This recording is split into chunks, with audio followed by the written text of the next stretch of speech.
Olá, eu sou Manoel X e hoje nós vamos estar aqui para um outro vídeo. Hoje nós vamos estar a falar sobre o porquê do PIB angolano estar a crescer, mas as nossas vidas não melhorarem. A ciência econômica ela tem essencialmente dois ramos, microeconomia e macroeconomia. O PIB é uma grandeza estudada pela macroeconomia e ele traduz o conjunto de bens e serviços produzidos internamente num país, ao longo de um período de tempo. Ele também é muitas vezes usado como uma forma de mensurar o tamanho de uma determinada economia, ou seja, PIB grande, economia grande, PIB pequeno, economia pequena. O PIB ele pode ser calculado em três ópticas: a óptica da despesa, a óptica da produção e a óptica dos rendimentos. Hoje, neste vídeo, vamos falar só da óptica da produção, porque eu julgo que seja suficiente para eu fazer a minha conclusão principal. Na óptica da produção, o PIB é igual ao conjunto de bens e serviços produzidos internamente, subtraindo os consumos intermédios. O que são consumos intermédios? O consumo intermédio é aquilo que é utilizado para produzir um bem de consumo final. É basicamente isso. Por exemplo, nós comemos pão, Só que para você comer pão, o padeiro, ele precisa de trigo, Ele precisa de trigo.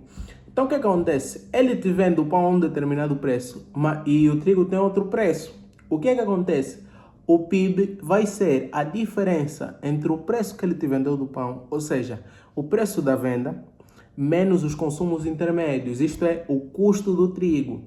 Aquele valor será o PIB. Agora, a totalidade destes valores, isto é, o valor acrescentado bruto, o valor acrescentado bruto é as vendas menos os consumos intermédios, numa determinada economia, na óptica da produção, constitui o PIB. É isso aí. É isto que é o PIB na óptica da produção. Ele também é chamado PIB a custo de fatores. E é a custo de fatores, como eu disse, está bem no nome, É a custo dos fatores. E você usa os consumos intermédios, ou seja, os fatores que são utilizados para a produção daquele determinado bem e serviço final, de consumo final. Então, é simples. Agora, na produção interna, a produção que nós fazemos aqui dentro de Angola, são usados fatores de produção de outros não residentes, Por exemplo, os chineses, os portugueses que vêm aqui trabalhar, esses são fatores de produção, porque o trabalho é um fator de produção. E são fatores de produção de não residentes, ou seja, eles não são residentes daqui, eles estão aqui a trabalho. Existe diferença entre estar aqui a trabalho e ser residente. Então eles não são residentes, eles estão aqui a trabalho. O que acontece? Do nosso PIB, nós podemos retirar esses rendimentos dessas pessoas que não são residentes. E quando nós adicionamos os rendimentos dos nacionais estrangeiros, ou seja, os rendimentos daqueles que são residentes de Angola, mas os seus fatores de produção são utilizados fora do país, nós obteremos o produto nacional bruto. Ou seja, vamos ter o PIB menos aquilo que as pessoas retiram do nosso país, porque eles não vivem aqui, eles estão aqui só para trabalhar, eles vão mandar o dinheiro para o sítio onde eles vivem. E depois nós vamos adicionar o rendimento dos nacionais para aqui. Agora, quando eu digo nacional ou estrangeiro, o que importa aqui não é a nacionalidade das pessoas. Ele pode ser chinês, pode ser português, isso não importa. A questão é a residência do agente econômico. É isso que importa, se ele é residente ou não. Porque, se você estiver num determinado país, você vai querer estar com o dinheiro próximo de ti, Parece-me que isso seja lógico, Você quer o dinheiro próximo de ti, porque você gosta muito que o teu dinheiro esteja contigo,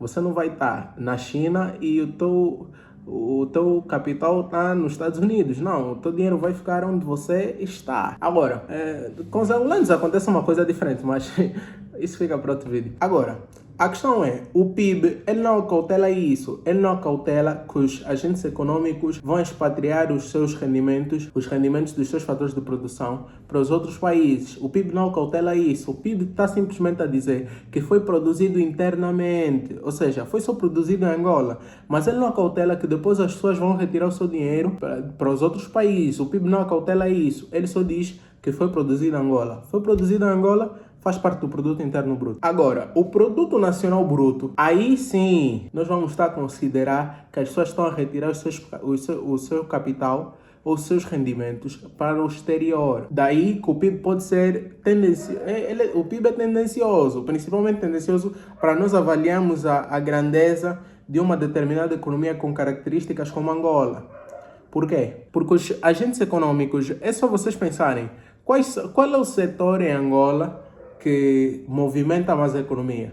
Petróleo. Quais são as empresas que movimentam mais a economia ou nesse setor de petróleo? E se eles são detentos de agentes econômicos residentes daqui ou nacionais ou de outros residentes? É só vocês pensarem, mas esta é uma questão que vocês podem refletir, né? Eu não estou aqui para induzir ninguém. Agora que nós temos esse contexto, eu posso passar para aquilo que é a nossa principal questão.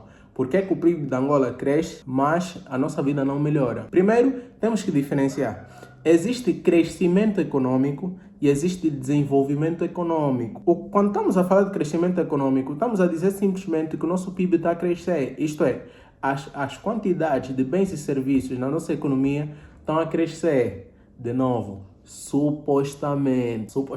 Quando nós estamos a falar de desenvolvimento econômico, estamos a ver aquilo que são as condições de vida sustentadas pelo crescimento econômico. Isto é, estamos a ver o impacto direto do crescimento econômico nas nossas vidas. Então, o que é que acontece? Em palavras simples, o que eu estou a tentar vos dizer é o PIB angolano e Angola economicamente cresce, porque o PIB da Angola está a crescer, mas Angola não desenvolve. É isto que eu estou a dizer. Angola cresce, mas não desenvolve. Uma questão que eu acho que é pertinente quando nós olhamos para o crescimento econômico e nós normalmente pensa-se, né, que é muito bom. E é bom, verdadeiramente, a quantidade de bens e serviços estão a aumentar, é bom para a economia. A questão que eu acho que seja pertinente fazer é quais são os setores que estão a movimentar esse crescimento do PIB? 2. Quais são as maiores empresas nesse setor? E quais são os players que movimentam aquele determinado setor? São players angolanos ou são players estrangeiros? Porque se não forem, o que é que vai acontecer? Eles vão expatriar o rendimento daquela produção que eles estão a fazer. Como eu disse, eles querem o dinheiro deles na casa deles. Então eles vão expatriar os seus rendimentos, vão expatriar o seu capital. E isso não te interessa. Não te interessa eles expatriarem o seu capital. Por quê? Porque o capital, ele vai gerar riqueza simplesmente se ele estiver aqui dentro entre nós. Ele estiver aqui a circular. Porque se não circular, ele não vai gerar riqueza. E você quer gerar riqueza, quer gerar desenvolvimento econômico. Agora, para que esse capital não fuja, é necessário, na minha opinião, o canal é meu, então eu posso dar a minha opinião, né? Na minha opinião, são 3 coisas que você precisa. Você precisa de infraestrutura para que os agentes econômicos consigam alocar os seus investimentos e tenham facilidade em implementar os seus projetos.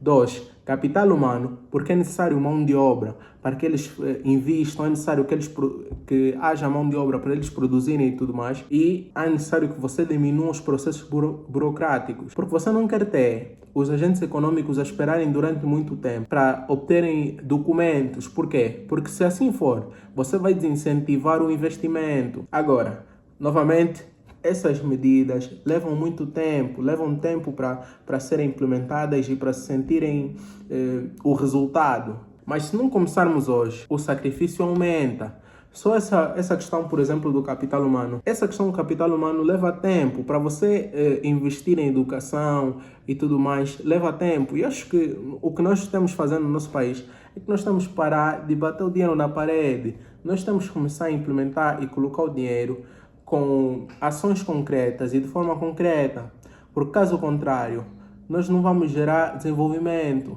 vamos gerar simplesmente crescimento econômico. Bem, muito obrigado por ter assistido a esse vídeo. Eu sou Emanuel Michins. Antes de mais dizer, inscreve-te no canal se não és inscrito, deixa um like e vemos no próximo vídeo. Muito obrigado.